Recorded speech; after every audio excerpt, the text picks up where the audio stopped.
안녕하세요. 저희는 고개에 떨어지는 달빛 이에요.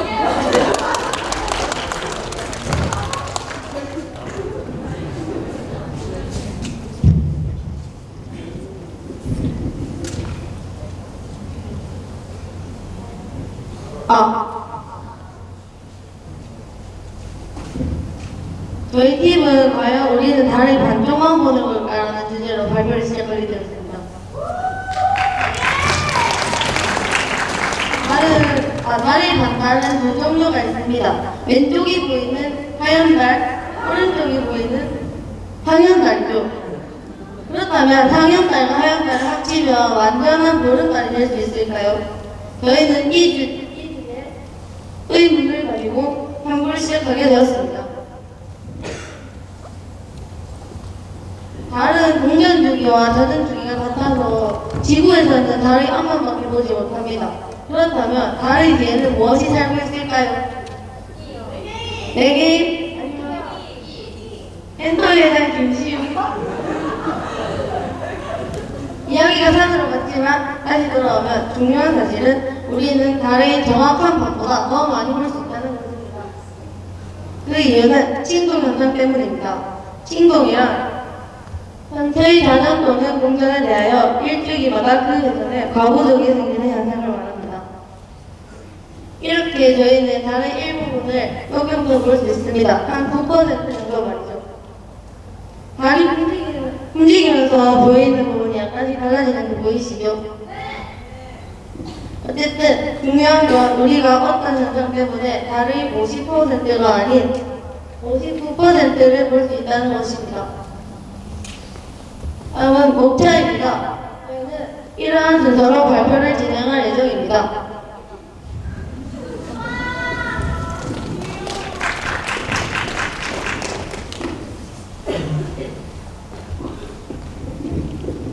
먼저 배경원리로 케플러 법칙입니다. 케플러 법칙의 첫 번째는 타원 궤도의 법칙입니다. 행성의 궤도는 타원이고 그 초점 중 하나의 태양이 위치합니다. 이 타원 궤도의 법칙은 행성과 위성의 관계에서도 성립합니다. 쉽게 말하자면 지구는 지구를 중심으로 다른 타원 궤도로 돈다는 것입니다. 두 번째는 면적 속도 일정의 법칙입니다. 일정한 면적을 지날 때 같은 시간이 걸린다는 내용으로 화면의 사진을 한번 보겠습니다. S1과 S2의 면적이 같다면 같은 시간을 지나가야 하는 덕인 경로인 S1을 지날 때 속도가 더 빨라야만 두 면적이 같아질 수 있겠죠? 핵심 포인트는 달이 어느 곳에 위치하든 초점과 가까울수록 속도가 빨라진다는 사실입니다. 세 번째는 조화의 법칙입니다. 행성궤도 운동주기 제곱이 행성궤도 장방경의 세제곱에 비례한다는 것입니다. 여기서 행성궤도 장방경이란 중심과 도는 궤적 사이의 가장 먼 거리를 뜻합니다. 다음으로 공정궤도 이심률에 대해서 설명하겠습니다. 공정궤도 이심률이란 궤도가 완벽한 원을 벗어나 있는 정도를 수치화한 것으로 이심률이 0과 같을 때는 원궤도입니다. 그리고 0과 1 사이일 때는 타원궤도, 1과 같을 때는 포물선 궤도로 나타내는데 첫 번째와 비교해 보았을 때 공정궤도 이심률이 궤도가 완벽한 원을 벗어나 있는 정도를 수치화한 것이라는 걸 알 수 있습니다. 케플러 제1법칙의 내용에 따라서 모든 행성은 타원궤도이고 아까 전에 행성과 위성의 관계에서도 성립한다고 했었죠. 따라서 달 또한 0.0549의 이심률을 가지는 타원궤도를 가집니다.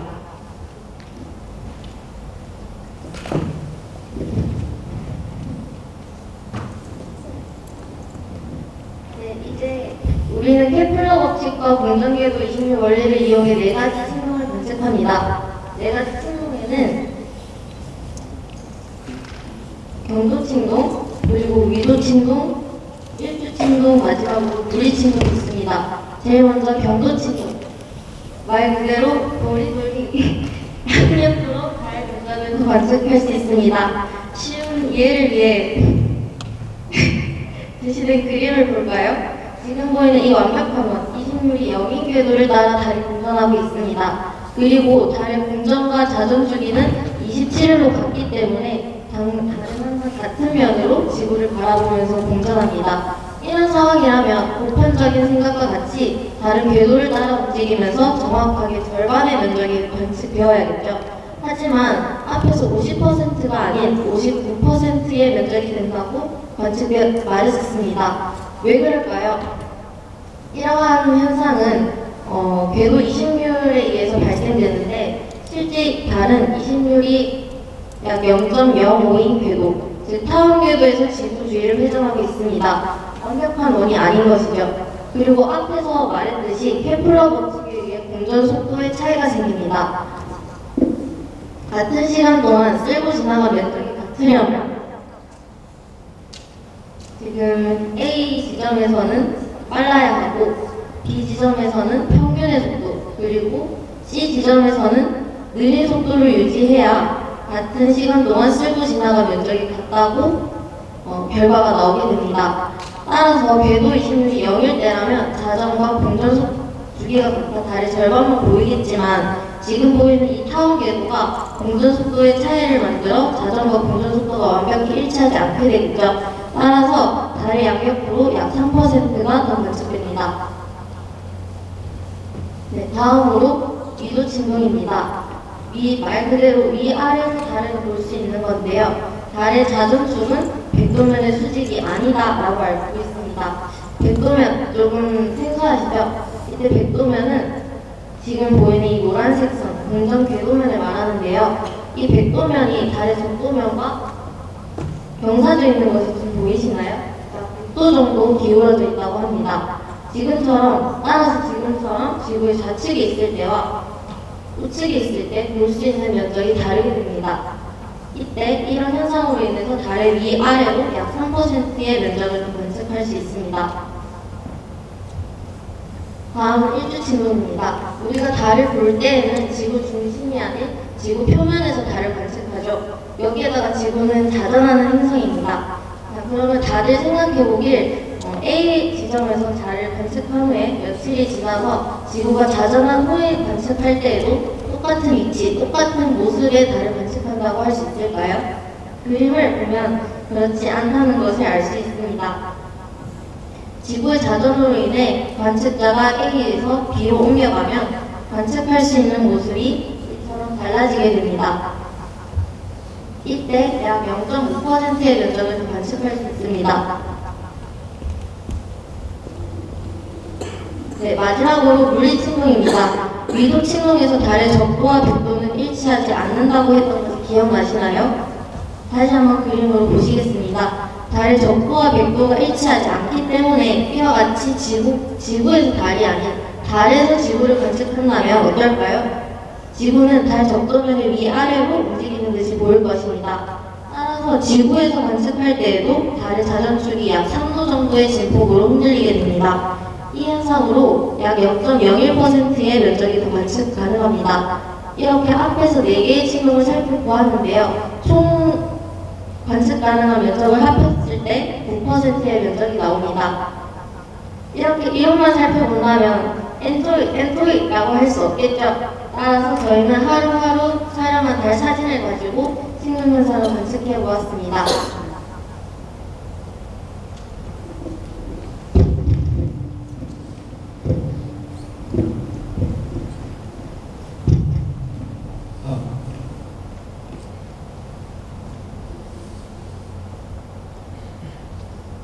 먼저 저희는 1학기에 정기적인 천체 관측 활동을 통해 천체 관측법을 익히고 2학기부터는 고령과 기상 상태를 고려하여 관측 날짜를 정하고 야자 2교시 9시부터 9시 30분 사이에 달 사진을 촬영하였습니다. 다음으로는 저희가 찍은 달 사진에다가 직접 빨간 프레임을 입혀보았습니다. 딱 보세요. 딱 한눈에 들어와서 보기도 쉽죠? 그렇게 우리는 저 빨간 점 보이시나요? 네, 저 점을 기준으로 모든 사진을 맞추어 보았습니다. 저희가 꾸준히 찍은 달 사진들을 모두 모아 일정한 프레임을 씌워봤습니다. 모두 저희가 찍은 달 사진들이고요. 조금씩 차이가 나는 것을 볼 수 있죠. 저 흰 색깔 주목해 주시겠어요? 움직이고 있죠? 이렇게 다른 우리가 보일 때 항상 같은 면을 보여주는 것이 아니라 조금씩 움직이고 있었던 것이죠. 다음으로 달이 움직이는 것을 관찰하기 위해서 4개의 지형을 골라 기준 지점을 정했습니다. 달 사진을 보시면 저렇게 까맣게 보이는 부분이나 유독 하얗게 보이는 부분이 있습니다. 저희는 이렇게 대표적인 지형을 보고 기준 지점으로 정했습니다. 그다음 각 사진에서 기준 지점을 표시하고 위도, 경도 좌표계에 옮겨줍니다. 이는 자료를 정확히 수치하기 위한 단계입니다. 기준 지점을 한 좌표에 모은 사진입니다. 저 세 점 보이시나요?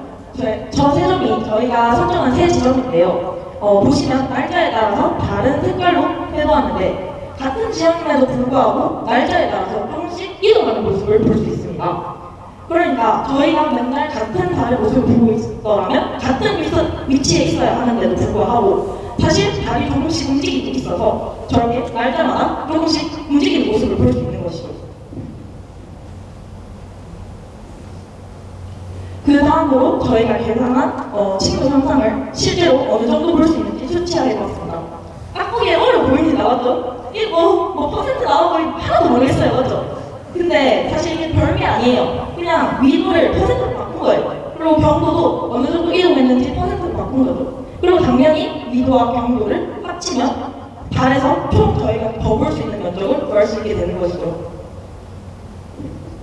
저희는 여러 구간의 데이터에 수치에 대입하여 면적을 계산해 보았습니다. 그중 가장 잘 나온 결과인 8월 16일부터 8월 17일, 9월 10일부터 9월 16일의 결과를 보여드리겠습니다. 먼저 각 위치의 위도와 경도의 변화량을 구합니다. 기준 지점 BCD의 변화량의 평균을 구하고 평균 변화량을 앞서 말한 공식에 대입합니다. 그럼 위도와 경도에서 각각 더 볼 수 있는 면적을 구하게 됩니다. 그리고 이 둘을 더하면 16에서 17일 사이에서 더 볼 수 있는 면적인 0.37%가 나오는데요. 이 수치는 16에서 17일 사이인 하루 안에 더 볼 수 있는 면적입니다. 그러니 달의 공전 주기인 27을 곱하면 9.99%라는 결과를 얻을 수 있었습니다. 이것 모두 저희가 직접 계산한 것들입니다. 실제로 친동 현상으로 인해서 저희가 달을 더 볼 수 있는 면적은 9%로 알려져 있습니다. 근데 저희가 계산한 거 9.99%입니다. 대단하지 않나요? 그리고 9월 10일과 9월 16일 사이의 친구도 같은 방법으로 계산해 주었습니다. 앞서 말한 값과 조금은 차이는 있지만 12.49%로 매우 유사한 값을 지니고 있는 걸 볼 수 있죠. 마지막으로 친동 모형 만들기입니다. 저희는 기존의 달과 지구 모형에는 친동 현상을 이해하기에는 문제가 있다는 것을 인식하고 이를 친동 현상을 바탕으로 개선하여 달궤도 모형을 직접 제작하였습니다. 먼저 받침대를 만들어주고요. 그 다음 지구와 달 모형을 제작해줍니다. 이렇게 해서 저희가 모형을 만들어 보았는데요. 케플러 법칙을 참고하여서 원궤도가 아닌 타원궤도의 그런 모형을 만들어 주었습니다. 그리고 백도면과 적도면이 일치하지 않는다는 것도 고려하여서 저렇게 비스듬하게 기울여 주었고요. 이렇게 만든 친동 모형에서 직접 친동을 관측하는 역할까지도 해보았습니다. 저기 지금 관측한 사진인데요. 저 노란 게 지금 달이에요. 그러니까 우리가 지구에서 달을 보고 있는 거죠. 저 새까만 부분이 달의 뒷모습인데 여기 지구에서 봤을 때 일부러 보이는 걸 관측할 수 있죠. 이렇게 저희는 친동 현상을 실제로 관측할 수 있다는 것도 확인하였습니다. 다음은 저희가 탐구를 진행하며 아쉬웠던 점입니다. 관측된 달의 크기를 이용하여 검정궤도 이심률을 직접 구해보지 못한 점, 또 관측을 더욱 연속적으로 하여 더 정확한 분석을 하지 못한 점, 또 4가지 친동의 원리로 볼 수 있는 면적을 직접 비교하지 못한 점이 아쉬웠고 더 탐구해보고 싶다는 생각이 들었습니다. 이상으로 저희의 발표를 마치도록 하겠습니다.